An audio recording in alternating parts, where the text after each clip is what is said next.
একজন ব্যক্তি ছিলেন বনু ইসরাইলের মধ্যে, সেই ব্যক্তি 99টা খুন করেছিল, 99টা মার্ডার করার পরে সে চিন্তা করেছে তওবা করবে।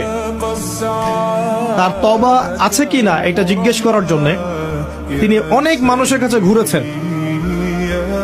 তাকে সবাই নেগেটিভ উত্তর দিয়েছে। এক পর্যায়ে গিয়ে সে একজন আবেদকে জিজ্ঞাসা করেছে, আবেদকে যে বেশি বেশি ইবাদত করে। আবেদ কিন্তু সেই ব্যক্তি নয় যে আলেম, কথা বুঝতে পারছেন? আলেম তার কাছে জ্ঞান থাকে এবং জ্ঞান অনুযায়ী সে আমল করে, আর আবেদের কাছে খুব একটা বেশি জ্ঞান থাকে না কিন্তু সে ইবাদত করে। এই আবেদকে সে জিজ্ঞাসা করেছিল আমার কি তওবা হবে? সে আবেদ বলেছিল যে তুমি 99টা খুন করেছো, তোমার কিসের তওবা? তো সে ব্যক্তি এই আবেদকেও খুন করে 100টা মার্ডার পূর্ণ করেছিল। এরপরে তার মধ্যে আবার তওবার চেতনা আসে, তাকে জানানো হয় অমুক জায়গায় একজন আলেম আছেন, তার কাছে গিয়ে প্রশ্ন করো, তিনি উত্তর দিবে। সে আলেম তাকে জানালো যে হ্যাঁ, তোমার তওবা করার সুযোগ আছে, তুমি খালেস অন্তরে আল্লাহর কাছে তওবা করতে পারো, আল্লাহ চাইলে তোমাকে মাফ করতে পারো। এবার সে তওবা করলো, করার পরে কি করতে হবে পরামর্শ চাইলো। আলেম তাকে বলল তুমি এই এলাকা থেকে চলে যাও, অনেক দূরে হিজরত করো, যেখানে যাতে করে আগের হিস্ট্রির সাথে তোমার কোনো সম্পর্ক না থাকে, আগের জীবনের সাথে তোমার সম্পর্ক না থাকে, নতুন জীবন গঠন করো। সে যেতে যেতে রাস্তায় মারা গেল এবং আল্লাহ রাব্বুল আলামিন জান্নাতের ফেরেশতা এবং আযাবের ফেরেশতা দুজনকেই পাঠালেন।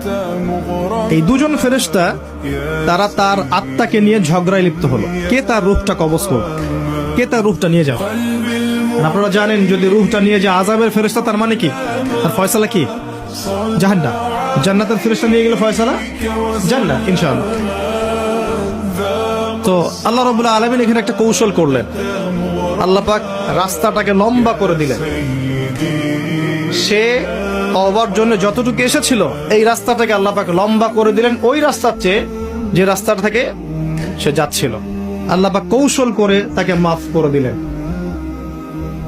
আল্লাহ পাক ফেরেশতাদেরকে বললেন রাস্তাটা পরিমাপ করে দেখো, কোন রাস্তার পরিমাপটা বেশি, সে যেখানে যাচ্ছিল সেটা না তওবার রাস্তা? তো তওবার রাস্তা লম্বা বেশি দেখালো, এতে করে আল্লাহ পাক তাকে মাফ করে দিলেন। আলহামদুলিল্লাহ, আল্লাহ পাকের দয়া। একজন মহিলা ব্যভিচারিণী, ব্যভিচার বোঝেন তো? আমি আবার আপনাদের ভাষা খুব একটা বুঝতে পারছি না। তো জিনা, জিনা তো বোঝেন, হারাম সম্পর্ক, কাছে আসার গল্প শুনেছেন? কাছে আসার গল্প কার কাছে? একজন গায়রে মাহরাম পুরুষ একজন গায়রে মাহরাম মেয়ের কাছে যাবে, এই হলো গল্প। জিনা, ব্যভিচার। একজন ব্যভিচারিণী মহিলা একবার এক কুকুরকে পানি পান করিয়েছিল। কুকুরটা অনেক তৃষ্ণার্ত ছিল, সে তার মোজা খুলে কুয়ার ভিতরে নিয়ে সেখান থেকে পানি তুলে কুকুরকে পান করিয়েছে। এই আমলটার কারণে আল্লাহ পাক এই ব্যভিচারী মহিলাকে মাফ করে দিয়েছে। আরেকজন ব্যক্তি, তিনিও বনু ইসরাইলের। বনু ইসরাইল কারা ছিলেন তো? কারা? রোহিঙ্গারা? কারা বনু ইসরাইল? কারা? কার সন্তানদেরকে বনু ইসরাইল বলা হয় বলেন? শুধু ওয়াজ শুনলে হবে না তো, কিছু শিখতে হবে তো। ইব্রাহিম আলাইহিস সালামের দুই ছেলে, কয় ছেলে?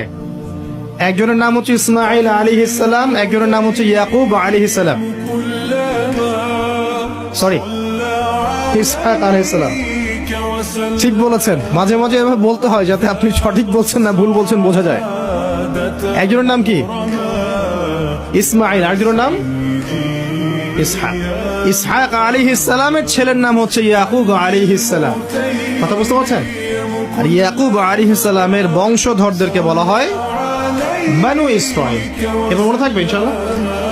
তো এই বনু ইসরাইলদের মধ্যেই বেশিরভাগ নবী এসেছেন। ইউসুফ, দাউদ, সুলাইমান, মুসা, ঈসা সব বনু ইসরাইলের মধ্যে। শত শত নবী সব বনু ইসরাইলের মধ্যে। আর ইসমাইল আলাইহিস সালামের বংশে এসেছেন সর্বশেষ একজন নবী, তার নাম মুহাম্মদুর রাসূলুল্লাহ সাল্লাল্লাহু আলাইহি ওয়াসাল্লাম। তো বনু ইসরাইলের আরেকজন ব্যক্তি, সে প্রচন্ড পাপ করেছিল সারা জীবনে। মৃত্যুর আগে সে তার সন্তানদেরকে বলেছে যে আমি যখন মারা যাব আমার দেহটাকে আগুনে পুড়িয়ে ফেলবে, পুড়িয়ে অর্ধেক ছাই সমুদ্রে ভাসিয়ে দিবে আর অর্ধেক ছাই বাতাসে উড়িয়ে দিবে। আমি যত পাপ করেছি আল্লাহ পাক যদি আমাকে ধরতে পারেন তাহলে আমার আর রক্ষা নেই। তার ধারণা যে আল্লাহ তাকে ধরতে পারবেন, এটা ওর ধারণা। আকীদা কুফরি না? কুফরি বোঝেন না? যে বিশ্বাস করে যে আল্লাহ তাকে আবার পুনরুত্থিত করতে পারবেন না, এই আকীদা কি ঈমানের আকীদা না কুফরি? আকীদা কুফরি। কুফরি আকীদা নিয়ে সে তার সন্তানদেরকে ওসিয়ত করছে। তার মৃত্যুর পর সন্তানরা তাই করলো। করার পরে আল্লাহ রাব্বুল আলামিন সাগরকে আদেশ করলেন ছাইগুলোকে জমা করে দাও, এবং বাতাসকে আদেশ করলেন ছাইগুলোকে জমা করে দাও। হাদিস কিন্তু সহিহ। প্রকৃতি আল্লাহর কথা শোনে না? প্রকৃতি আল্লাহর কথা শোনে না? এই বিশাল সাগর আপনাদের আল্লাহর আদেশেই আপনার পা ধুয়ে দিচ্ছে। আপনি সামনে গিয়ে দাঁড়ান, আল্লাহর হুকুমে এই বিশাল শক্তিশালী সাগর আপনার পা ধুয়ে দিবে না? আল্লাহ যখন ওকে আদেশ করবেন যে আমার বান্দারা সবাই ইয়াবা খায়, আমার বান্দারা সব মাদক খায়, আমার বান্দারা সব জেনা করে, আমার বান্দা বান্দিরা এখানে পতিতা বৃত্তিতে লিপ্ত হয়েছে, জেনায় লিপ্ত হয়েছে, আমার বান্দা বান্দিরা এখানে নগ্ন হয়ে ঘুরছে, নামাজ কালাম পড়ছে না, তুমি এদের সবাইকে ভাসিয়ে দাও। সাগর ওই দিন আপনাকে ভাসিয়ে দেবে। সাগর তার কথা শুনবে না? প্রকৃতি আল্লাহর কথা শোনে। তো এই প্রকৃতি জড়ো করে দিল ছাইগুলো। জড়ো করে দেওয়ার পরে আল্লাহ পাক ওই ব্যক্তিকে আবার জীবিত করে বললেন যে তুমি এই কাজটা কেন করেছিলে? কোন কাজ? মৃত্যুর পরে ছাই বানিয়ে উড়িয়ে দেওয়ার কাজটা কেন করেছিলে?